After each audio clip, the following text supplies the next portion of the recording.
اعوذ باللہ من الشیطان الرجیم، بسم اللہ الرحمن الرحیم۔ الحمد للہ رب العالمین والصلاۃ والسلام علی سید المرسلین وخاتم النبیین، اما بعد۔ صحیح بخاری باب کتاب النکاح، حدیث نمبر 5140، اردو ترجمہ۔ یتیم لڑکی کا نکاح کر دینا، کیونکہ اللہ پاک نے سورہ نساء میں فرمایا اگر تم ڈرو کہ یتیم لڑکیوں کے حق میں انصاف نہ کر سکو گے تو دوسری عورتوں سے جو تم کو بھلی لگے نکاح کر لو۔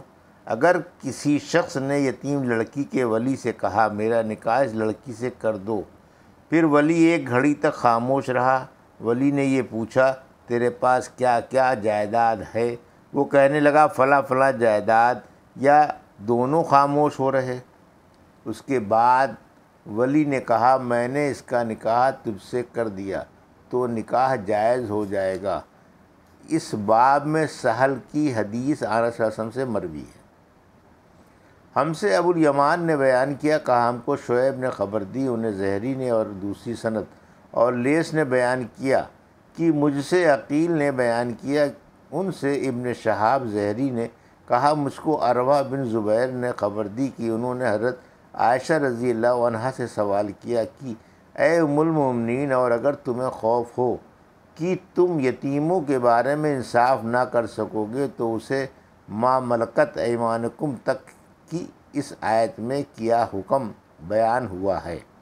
حضرت عائشہ رضی اللہ عنہا نے کہا میرے بھانجے، اس آیت میں اس یتیم لڑکی کا حکم بیان ہوا ہے جو اپنے ولی کی پرورش میں ہو اور ولی کو اس کے حسن اور اس کے مال کی وجہ سے اس کی طرف توجہ ہو اور وہ اس کا مہر کم کر کے اس سے نکاح کرنا چاہتا ہو، تو ایسے لوگوں کو ایسی یتیم لڑکیوں سے نکاح سے ممانعت کی گئی ہے، سوائے اس صورت کے کہ وہ ان کے مہر کے بارے میں انصاف کریں، اور اگر انصاف نہیں کر سکتے تو انہیں اس کے سوا دوسری عورتوں سے نکاح کا حکم دیا گیا ہے۔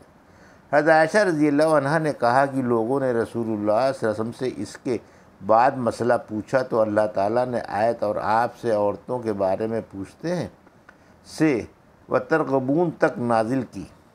اللہ تعالیٰ نے اس آیت میں یہ حکم نازل کیا کہ یتیم لڑکیاں جب صاحب مال و صاحب جمال ہوتی ہیں تب تو مہر میں کمی کر کے اس سے نکاح کرنا، رشتہ لگانا پسند کرتے ہیں، اور جب دولت مندی یا خوبصورتی نہیں رکھتی اس وقت اس کو چھوڑ کر دوسری عورتوں سے نکاح کر دیتے ہیں۔ یہ کیا بات؟ ان کو چاہیے کہ جیسے مال و دولت اور حسن و جمال نہ ہونے کی صورت میں اس کو چھوڑ دیتے ہیں، ایسے ہی اس وقت بھی چھوڑ دیں جب وہ مالدار اور خوبصورت ہو، البتہ اگر انصاف سے چلے اور اس کا پورا مہر مقرر کرے تو خیر، نکاح کر لیں۔ حدیث نمبر 5141، اردو ترجمہ۔ اگر کسی مرد نے لڑکی کے ولی سے کہا میرا نکاح اس لڑکی سے کر دو، اس نے کہا میں نے اتنے مہر پر تیرا نکاح اس سے کر دیا تو نکاح ہو گیا، گو وہ مرد سے یہ نہ پوچھے کہ تم اس پر راضی ہو یا تم نے قبول کیا یا نہیں۔ ہم سے ابو نعمان نے بیان کیا، ہم سے حماد بن زید نے بیان کیا، ان سے ابو حازم نے، ان سے سہل بن سعد سعدی رضی اللہ عنہ نے کہ ایک عورت رسول اللہ صلی اللہ علیہ وسلم کی خدمت میں آئی اور اس نے اپنے آپ کو آنس صلی اللہ علیہ وسلم سے نکاح کے لیے پیش کیا۔ آنس صلی اللہ علیہ وسلم نے فرمایا کہ مجھے اب عورت کی ضرورت نہیں ہے۔ اس پر ایک صحابی نے عرض کیا یا رسول اللہ ان کا نکاح مجھ سے کر دیجئے۔ آنس صلی اللہ علیہ وسلم نے دریافت فرمایا کہ تمہارے پاس کیا ہے؟ انہوں نے کہا کہ میرے پاس تو کچھ بھی نہیں ہے۔ آنس صلی اللہ علیہ وسلم نے فرمایا اس عورت کو کچھ دو، خواہ لوہے کی ایک انگوٹھی ہی صحیح۔ انہوں نے کہا کہ حضور صلی اللہ علیہ وسلم میرے پاس کچھ بھی نہیں ہے۔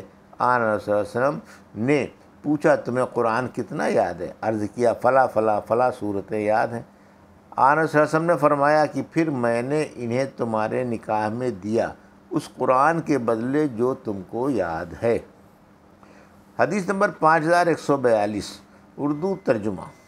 کسی مسلمان بھائی نے ایک عورت کو پیغام بھیجا ہو تو دوسرا شخص اس کو پیغام نہ بھیجے جب تک کہ وہ اس سے نکاح نہ کرے یا پیام نہ چھوڑ دے، یعنی منگنی توڑ دے۔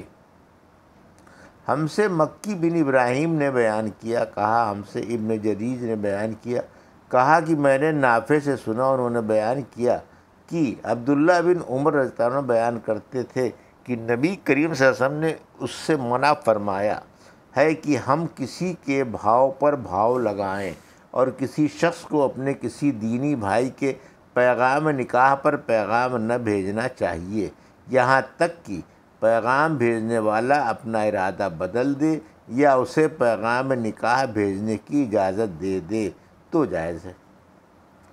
حدیث نمبر 5143، اردو ترجمہ۔ ہم سے یحییٰ بن بکیر نے بیان کیا، ہم سے لیث بن سعد نے بیان کیا، ان سے جعفر بن ربیعہ نے، ان سے اعرج نے بیان کیا، اور ان سے حضرت ابو ہریرہ رضی اللہ عنہ نے بیان کیا کہ وہ نبی کریم صلی اللہ علیہ وسلم سے روایت کرتے ہیں کہ آن حضرت صلی اللہ علیہ وسلم نے فرمایا، بدگمانی سے بچتے رہو، کیونکہ بدگمانی سب سے جھوٹی بات ہے، اور لوگوں کے رازوں کی کھود کرید نہ کیا کرو، اور نہ لوگوں کی نجی گفتگو کو کان لگا کر سنو، آپس میں دشمنی نہ پیدا کرو، بلکہ بھائی بھائی بن کر رہو۔ حدیث نمبر 5144، اور کوئی شخص اپنے بھائی کے پیغام پر پیغام نہ بھیجے یہاں تک کہ وہ نکاح کرے یا چھوڑ دے۔ حدیث نمبر 5145، اردو ترجمہ۔ پیغام چھوڑ دینے کی وجہ بیان کرنا۔ ہم سے ابو الیمان نے بیان کیا، کہا ہم کو شعیب نے خبر دی، انہیں زہری نے کہا کہ مجھے سالم بن عبداللہ نے خبر دی، انہوں نے عبداللہ بن عمر رضی اللہ عنہ سے سنا، وہ بیان کرتے تھے کہ حضرت عمر رضی اللہ عنہ نے بیان کیا کہ جب میری بیٹی حفصہ رضی اللہ عنہا بیوہ ہوئیں تو میں حضرت ابوبکر صدیق رضی اللہ عنہ سے ملا اور ان سے کہا کہ اگر آپ چاہیں تو میں آپ کا نکاح عزیزہ حفصہ بنت عمر رضی اللہ عنہا سے کر دوں۔ پھر کچھ دنوں کے بعد رسول کریم صلی اللہ علیہ وسلم نے ان کے نکاح کا پیغام بھیجا۔ اس کے بعد حضرت ابوبکر رضی اللہ عنہ مجھ سے ملے اور کہا کہ آپ نے جو صورت میرے سامنے رکھی تھی اس کا جواب میں نے صرف اس وجہ سے نہیں دیا تھا کہ مجھے معلوم تھا کہ رسول کریم صلی اللہ علیہ وسلم نے ان کا ذکر کیا ہے، میں نہیں چاہتا تھا کہ آپ کا راز کھولوں۔ ہاں، اگر آپ صلی اللہ علیہ وسلم انہیں چھوڑ دیتے تو میں ان کو قبول کر لیتا۔ شعیب کے ساتھ اس حدیث کو یونس بن یزید اور موسیٰ بن عقبہ اور محمد بن عبداللہ بن ابی عتیق نے بھی زہری سے روایت کیا ہے۔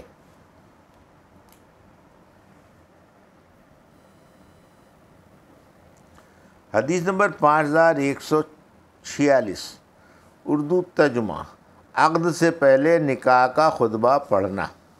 ہم سے قبیصہ بن عقبہ نے بیان کیا، کہا ہم سے سفیان نے بیان کیا، ان سے زید بن اسلم نے کہا کہ میں نے حضرت ابن عمر رضی اللہ عنہ سے سنا، انہوں نے بیان کیا کہ دو آدمی مدینے کے مشرق کی طرف سے آئے، وہ مسلمان ہو گئے اور خطبہ دیا، نہایت فصیح و بلیغ۔